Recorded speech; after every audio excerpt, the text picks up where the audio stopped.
Dear students, इससे पिछले व्याख्यान में हमने केन्स का मुद्रा की मांग का सिद्धांत का भाग 1 पढ़ा था, जिसके अंतर्गत केन्स द्वारा दिए गए 3 उद्देश्यों में से 2 उद्देश्य सौदा उद्देश्य तथा सतर्कता उद्देश्य के लिए मुद्रा की मांग का अध्ययन किया था।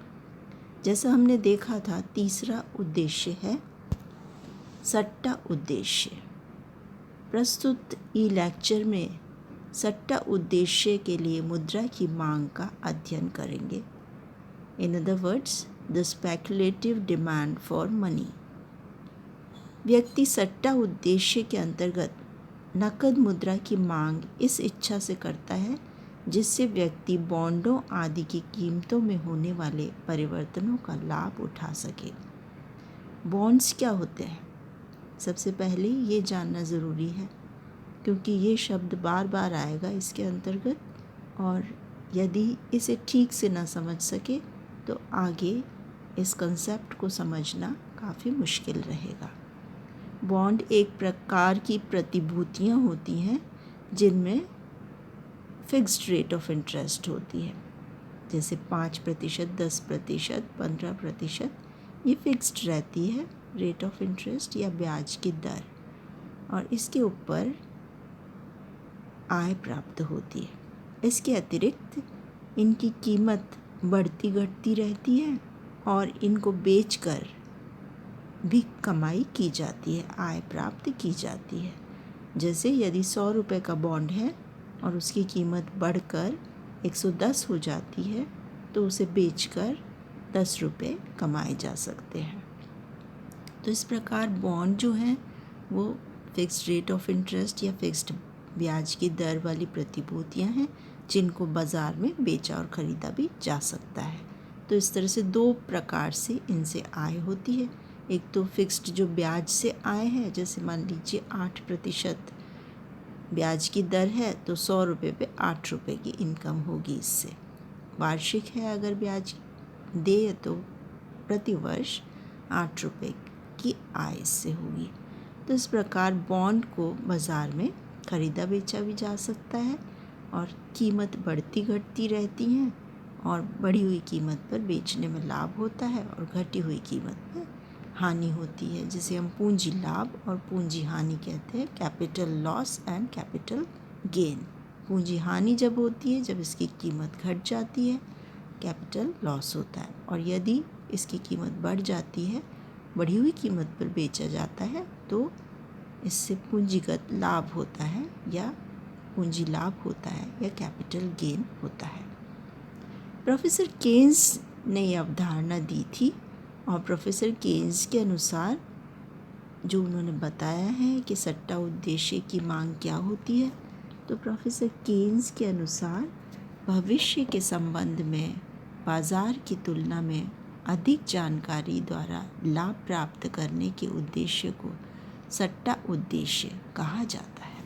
अर्थात भविष्य में बॉन्ड की कीमत बढ़ेगी या घटेगी इसका अनुमान लगाया जाता है और उससे लाभ प्राप्त करने की कोशिश की जाती है, और इसलिए नकदी अपने पास तब तक के लिए रखी जाती है जब तक लाभ की स्थिति का अनुमान नहीं लग जाता है।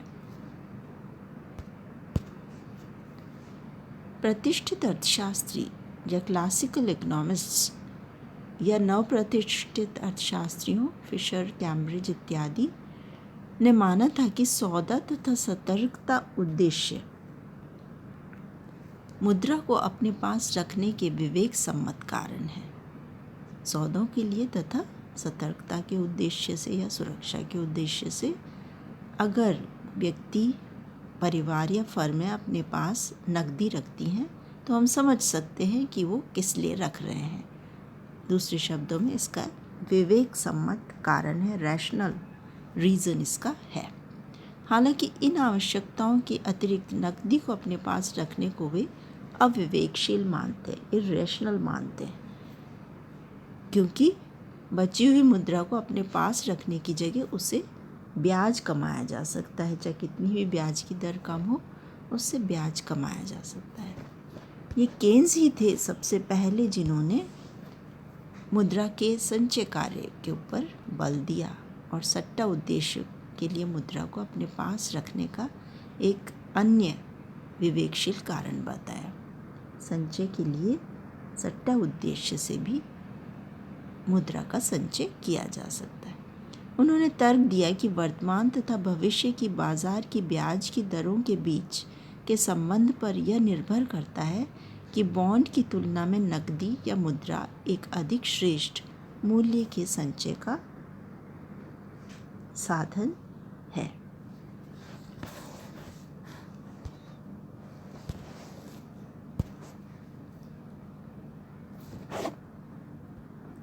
इस प्रकार जिन व्यक्तियों, परिवारों या फर्मों के पास लेन देन और सतर्कता उद्देश्यों के लिए मुद्रा रखने के बाद नकदी बच जाती है, ये दोनों उद्देश्य पूरे करने के बाद भी कुछ नकदी बच जाती है, उसे वे बॉन्डों में निवेश करके सट्टाप्रद लाभ प्राप्त करना चाहते हैं।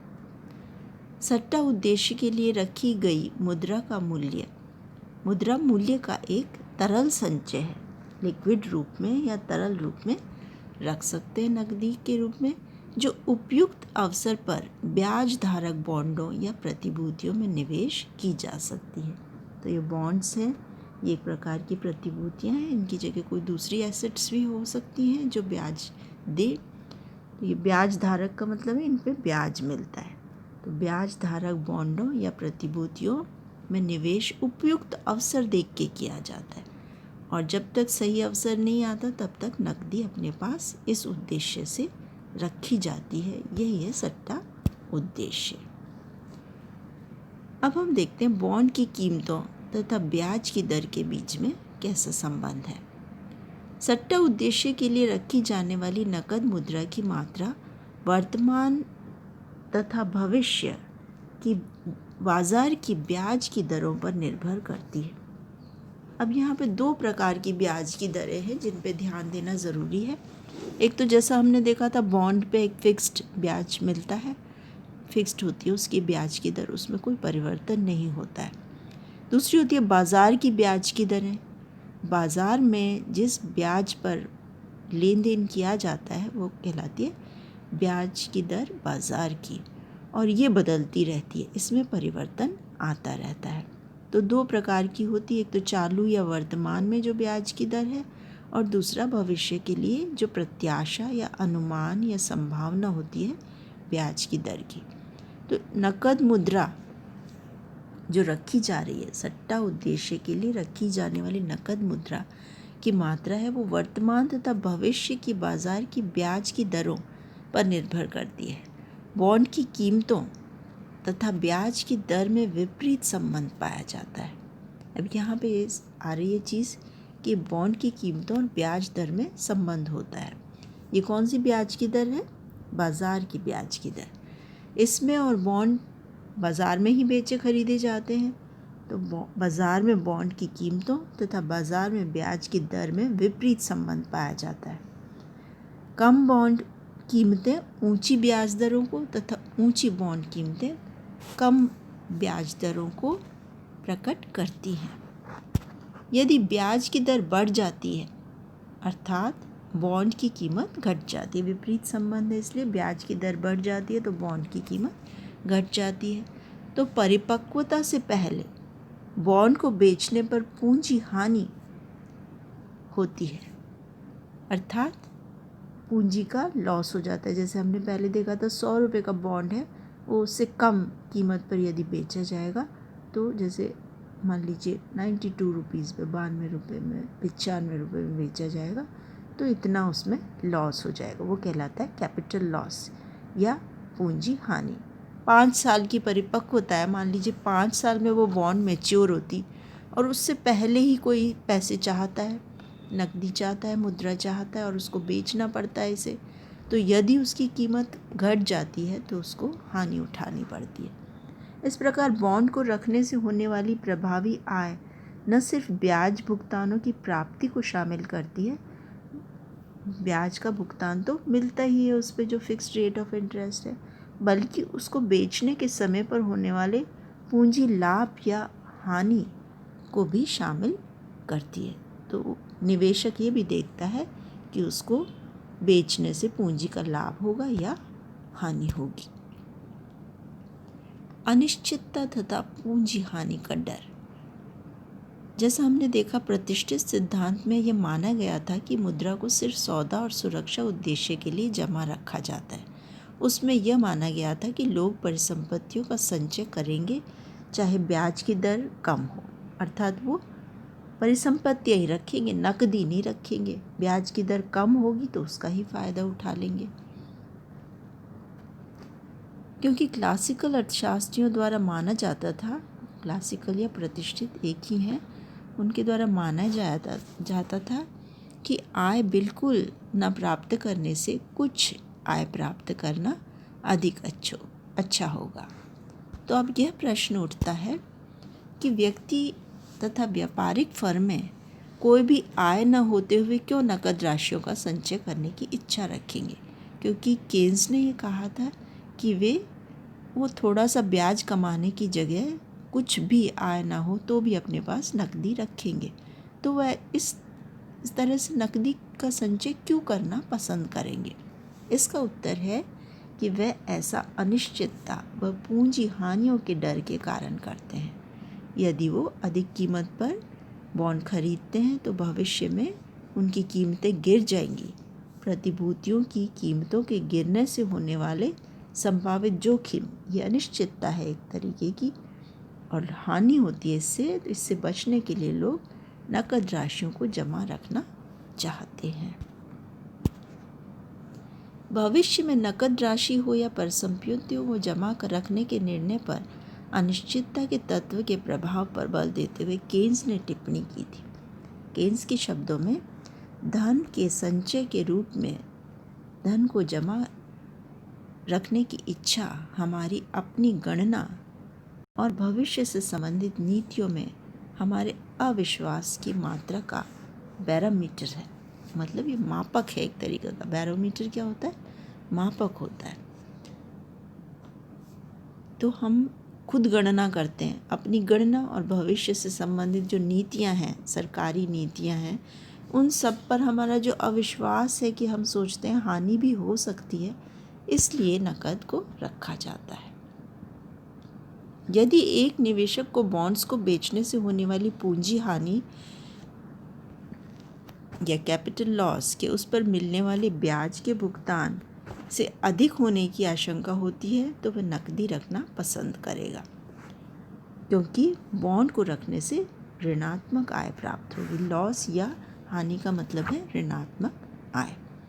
अर्थात यदि बाजार में ब्याज की दर बढ़ने की संभावना होती है, अभी बढ़ी नहीं है, ये मनुष्य का मनोविज्ञान कहता है कि वो बढ़ेगी, उसके बढ़ने की संभावना है। अर्थात बॉन्डों की कीमतें गिरने की संभावना होती है, तब ऐसी दशा में सट्टा उद्देश्य के अंतर्गत अधिक मुद्रा की मात्रा रखी जाएगी। यदि संभावित पूंजी हानि ब्याज से प्राप्त होने वाली आय के बराबर हो तो वह बॉन्ड रखने तथा नकदी रखने के बीच तटस्थ रहेगा। उसके लिए कोई फ़र्क नहीं पड़ता है कि वो नकदी रखेगा या बॉन्ड रखेगा। और तीसरी स्थिति आती है जब यदि पूंजी हानि से अधिक ब्याज से प्राप्त होने वाली आय होगी तो वह बॉन्ड को रखेगा। ब्याज की दर में कमी अर्थात बॉन्ड कीमतों में वृद्धि की संभावना की दशा में लोग अधिक बॉन्ड खरीदेंगे ताकि भविष्य में उनकी कीमतें बढ़ने पर उन्हें बेचकर लाभ कमाया जा सके। इस स्थिति में सट्टा उद्देश्य के अंतर्गत रखी गई नकद मुद्रा की मात्रा में कमी हो जाती है। तो इस तरह से 3 स्थितियां हमने देखी। अब हम देखते हैं सट्टा उद्देश्य की मांग तथा ब्याज दर में संबंध। पिछले डिस्कशन से प्रकट होता है कि ब्याज की दर और सट्टा उद्देश्य के लिए मुद्रा की मांग में विपरीत संबंध है।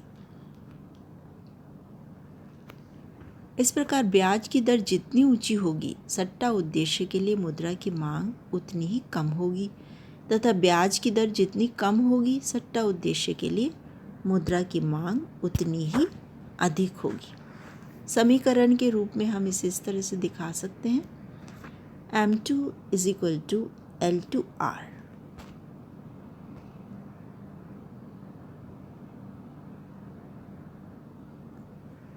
जहाँ M2 सट्टा उद्देश्य के लिए मुद्रा की मांग है, पिछले लेक्चर में हमने M1 द्वारा सम्मिलित रूप से सौदा उद्देश्य तथा सुरक्षा उद्देश्य के लिए मुद्रा की मांग को दिखाया था, जो आय के ऊपर निर्भर करती थी।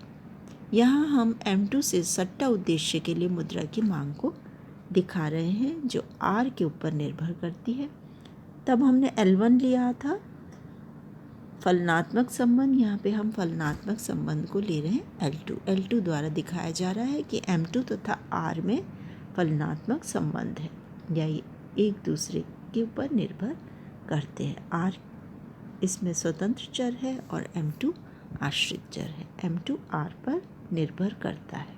सट्टा उद्देश्य के लिए मुद्रा की मांग ब्याज की दर पर निर्भर करती है। R चालू बाजार ब्याज की दर है। ये बॉन्ड के ऊपर ब्याज की दर नहीं है, बल्कि दूसरी ब्याज की दर चालू बाजार ब्याज की दर है।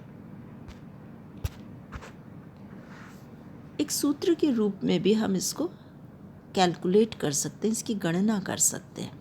एक परिसंपत्ति के लिए, जैसे बॉन्ड के लिए, निवेशक जो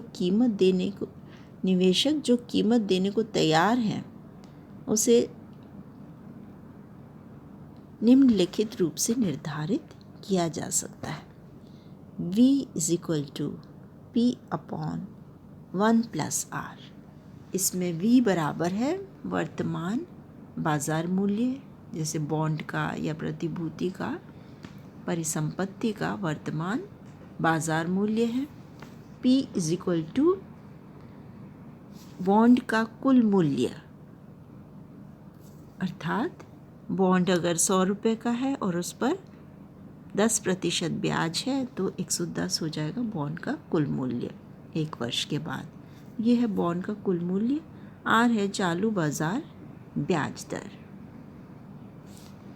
इस प्रकार से V = P/1+R द्वारा निर्धारित होती है वैल्यू। एक उदाहरण के द्वारा हम इसे समझ सकते हैं। माना एक बॉन्ड का मूल्य 100 रुपये है। इस पर वार्षिक ब्याज की दर 5% है। साल के अंत में ब्याज तथा मूलधन का योग 105 होगा। यदि ब्याज की दर घटकर 4% हो जाए तो बॉन्ड का वर्तमान मूल्य इस प्रकार निकाला जाएगा, और हम देखेंगे कि जब ब्याज की दर घट रही है तो यह बढ़ रहा है, 100 से बढ़कर 100.96 हो गया है। इसके विपरीत यदि बाजार की ब्याज दर बढ़ जाती है, बढ़कर 6% होती है, तो बॉन्ड का वर्तमान मूल्य घट जाएगा। V = P/1+R, 105/1.06, तो ये हो जाएगा 99.0566 रुपये। इस प्रकार हम देखते हैं इनके बीच में किस तरह से विपरीत संबंध पाया जाता है। अंत में हम कह सकते हैं कि मुद्रा रखी जाए या बॉन्ड्स रखे जाएं, यह वर्तमान ब्याज की दर तथा प्रत्याशित ब्याज की दर के ऊपर निर्भर करता है। किस अवधि के लिए फंड्स रखे जाएंगे, इस पर निवेशकों की राय अलग अलग हो सकती है। इसी प्रकार भविष्य में बाजार की ब्याज की दरों की प्रत्याशाएं भिन्न भिन्न निवेशकों के लिए भिन्न भिन्न हो सकती हैं। अतः सौदा उद्देश्य के लिए मुद्रा की मांग बाजार की वर्तमान ब्याज की दर तथा भविष्य की ब्याज की दर के बारे में भिन्न भिन्न मनोवैज्ञानिक दृष्टिकोणों पर निर्भर करती है। धन्यवाद।